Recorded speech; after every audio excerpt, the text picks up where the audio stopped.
हैदराबाद के अल रहमान कॉटेज वाले इलाइक़े में पीअण जे पाणी जी खोट खिलाफ़ इलाइक़े वासियुनि धरणो हयो आहे। इलाइक़े वासियुनि बाईपास ते धरणो हणी रोड ब्लॉक करे छॾियो। इलाइक़े वासियुनि जो चवणु आहे त 2 महीननि खां पीअण जो पाणी नाहे।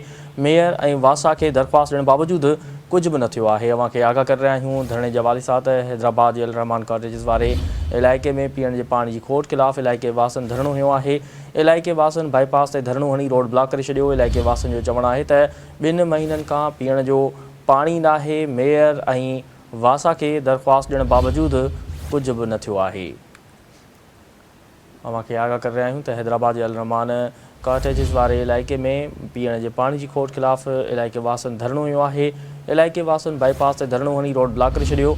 इलाइक़े वासियुनि जो चवणु आहे त 2 महीननि खां पीअण जो पाणी नाहे। मेयर ऐं वासा खे दरख़्वास्त ॾियण बावजूदि कुझु बि न थियो आहे।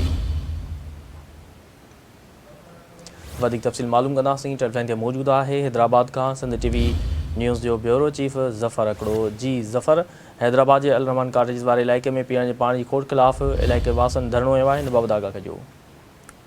जी बिल्कुल, इन वक्त रात के टाइम ते तकरीबन वडे अंग में मानू आहिनि जेके हैदराबाद बाईपास वटि धरणो हणी नारेबाज़ी करे रहिया आहिनि। उन्हनि जो चवणु आहे त अल रहमान कॉटेज जेको हैदराबाद बाईपास वटि आहे उन में तकरीबन 2 महीननि खां वठी पीअण जो पाणी नथो अचे।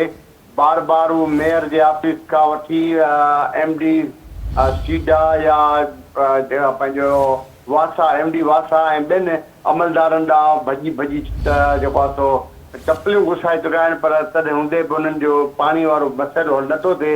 हिन वक़्तु ॿारनि ऐं उतां जे इलाइक़े वासियुनि वॾे अंग में धरणो हणी रोड ब्लॉक करे छॾियो आहे बाईपास ते। ऐं केतिरी गाॾियूं जेके कराचीअ खां हैदराबाद ऐं हैदराबाद खां ॿियनि मुख़्तलिफ़ शहरनि ॾांहुं वेंदियूं आहिनि उहे हुते बीहिजी वियूं आहिनि। उन्हनि सख़्तु नारेबाज़ी कई आहे। चवणु आहे त जेकॾहिं खेनि पाणी न ॾिनो वेंदो त उहो धरणो ख़तमु न कंदा। जी ठीकु आहे ज़फ़र, तफ़सील ॾियण लाइ वॾी महिरबानी।